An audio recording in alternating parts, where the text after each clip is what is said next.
Que a graça e a paz do Senhor Jesus esteja com todos os irmãos neste momento. Estamos passando por tantas situações, né, irmãos? Situações difíceis, situações que nos levam a refletir.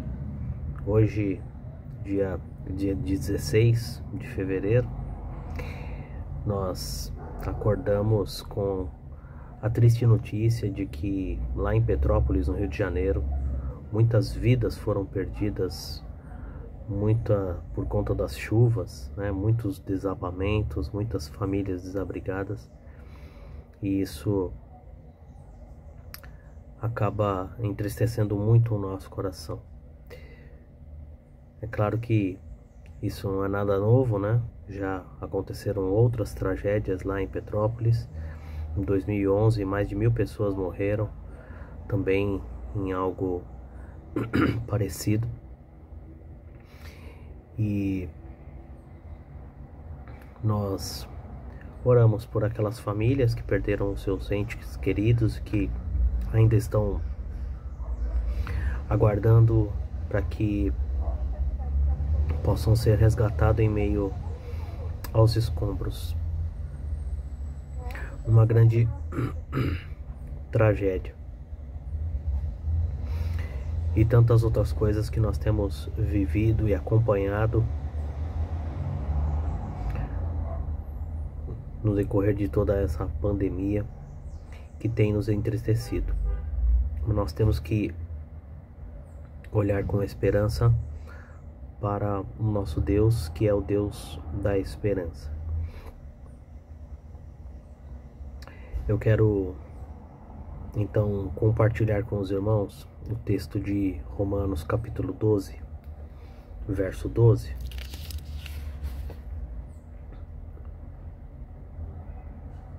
O texto de Romanos capítulo 12, verso 12 vai nos dizer assim: regozijai-vos na esperança, sede pacientes na tribulação, na oração perseverantes.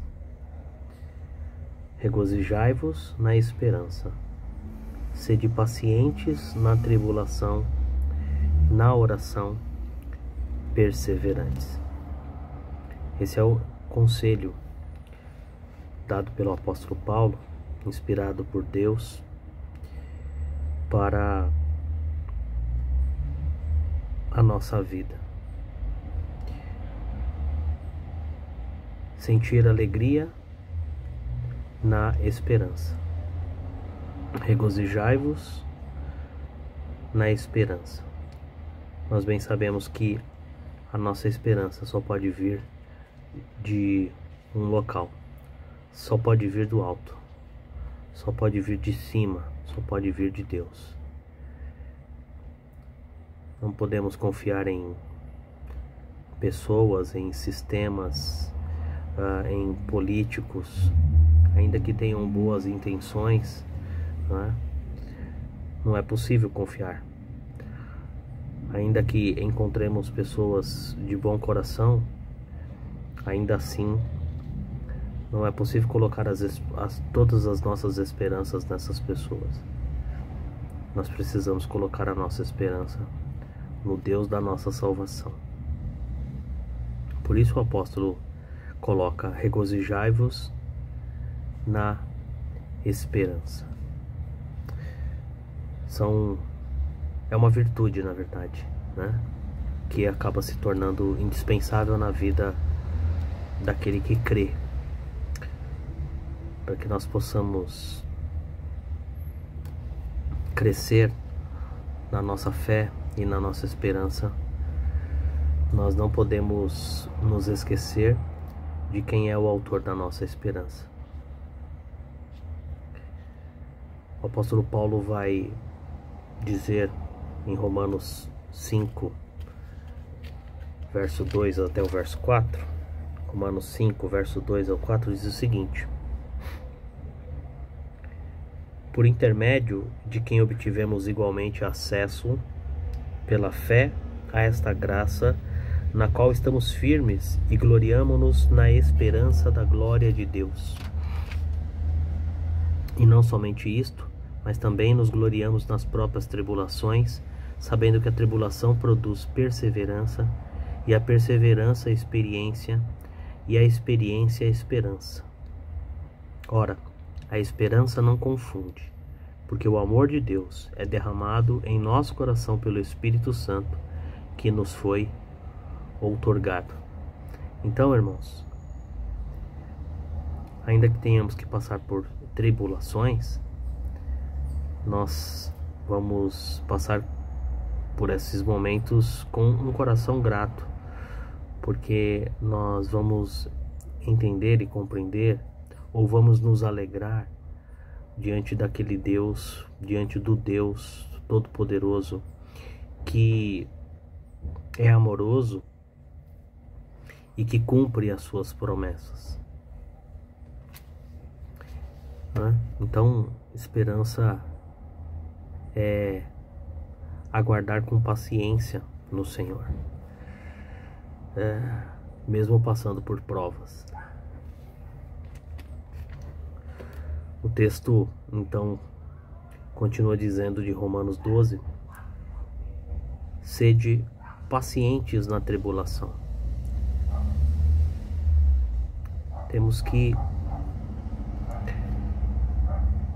realmente ter paciência, mesmo sem entender muitas coisas, principalmente do que nós estamos vivendo nos dias de hoje. É difícil esperar, é difícil enfrentar as dificuldades, mas é preciso ter paciência, porque nós não sabemos o tempo de cumprimento de Deus. Nós sabemos que Deus tem tudo sob controle,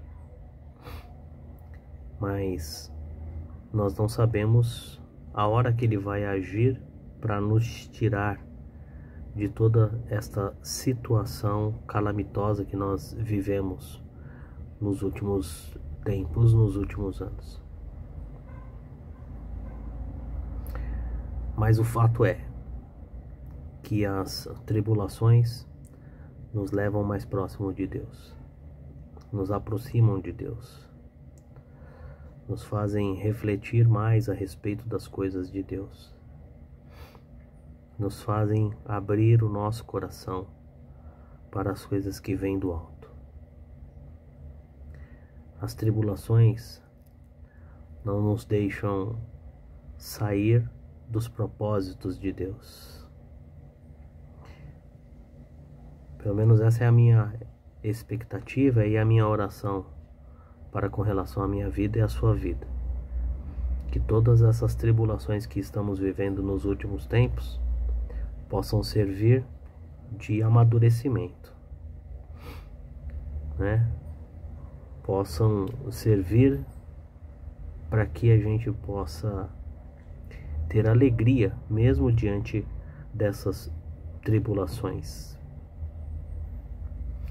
e exercendo a paciência, exercendo a paciência, exercendo a resignação,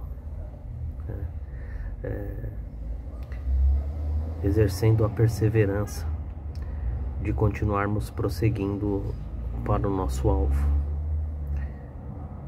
E o terceiro conselho que nós vemos, no texto de Paulo, o primeiro conselho é regozijar-se, na esperança, ou seja, alegrar-se na esperança que nós temos em Cristo. O segundo conselho é ser paciente na tribulação.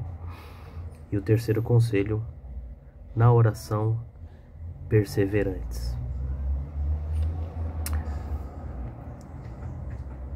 A grande realidade é que muitos têm negligenciado a oração. Muitos têm negligenciado a oração. Mas a oração é o auxílio do Senhor.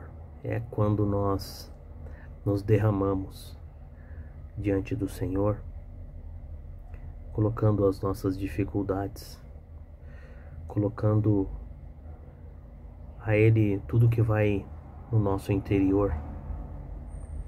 Não que Ele não saiba, Deus sabe de todas as coisas. Mas quando oramos, nos sentimos melhor. Nos sentimos confiantes em entregar ao Deus que é todo-poderoso, que tem tudo sob controle, colocando nas suas mãos. Ainda que tenhamos que passar por todas essas situações, nós precisamos perseverar na oração. A oração de um justo é poderosa e eficaz, como diz o texto bíblico. E nós precisamos buscar esta justiça do Senhor em oração. Por isso, nós vamos terminar este momento de reflexão, mas eu o encorajo a dobrar os seus joelhos, a orar ao Senhor, pedindo não só pelas situações que nós estamos vivendo, pelos nossos irmãos que estão lá no Rio de Janeiro, sofrendo o luto, perda material e a reconstrução agora de muitas coisas. Vamos orar por eles, orando pelos doentes e os enfermos que estão arrolados dentro da nossa comunidade, mas não só na nossa comunidade. Quantos têm sido acometidos do Covid, uns graves, outros menos, mas nós precisamos orar, irmãos, né? Precisamos colocar a nossa esperança no Senhor, ser paciente no sentido de esperar a resposta vinda do nosso Deus e orar constantemente, perseverantes, até que o Senhor responda favoravelmente às nossas orações. E que esses momentos possam fortalecer a nossa fé, fortalecer o nosso relacionamento com o Senhor, fortalecer o propósito da nossa missão, e assim possamos prosseguir juntos, louvando e adorando ao nosso Deus. Que Deus o abençoe, que você prossiga firme e forte, tendo como premissa, né, ou colocando na sua vida esses conselhos: ser paciente na tribulação, se regozijar na esperança e orar constantemente de forma perseverante. Que o Espírito Santo do nosso Deus possa tocar em nossos corações e nós possamos prosseguir rumo ao alvo, olhando para cima e alcançando as misericórdias do nosso Senhor. Vamos orar. Pai querido, temos vivido os tempos difíceis, tempos de situações adversas para todos nós, os seres, para todos nós do mundo, em especial nós, os brasileiros, ó Pai. Temos sofrido bastante com muitas coisas, ó Pai. Não só com as doenças, mas também com indiferenças, e tantas outras coisas que têm assolado, ó Pai, o nosso país, a nossa família, Senhor, os nossos colegas. Ó Pai, que o Senhor tenha misericórdia de nós e o Senhor renove realmente as suas misericórdias. Esteja, Senhor, com os nossos irmãos que estão lá no Rio de Janeiro agora passando por aquela dificuldade tão grande. Que o Senhor envie, Senhor, as equipes para cuidar, ó Pai, de tudo, Senhor, no sentido do resgate, no sentido do acolhimento no sentido da reconstrução e no sentido do trabalho psicológico com aqueles que perderam seus entes queridos. Ajude-nos, ó Pai, a estarmos alegres, ó Pai, seja qual for a situação. Ajude-nos, ó Pai, a perseverarmos na oração, ó Pai, que é tão importante. É onde nós derramamos os nossos sentimentos diante do Senhor. Ajude-nos, Pai querido, a sermos pacientes diante dessas situações que nós temos enfrentado. E que o Teu Espírito possa nos ajudar e nos consolar em momentos tão difíceis. Nós rogamos no nome poderoso de Jesus. Amém. Deus abençoe, irmãos. Grande abraço.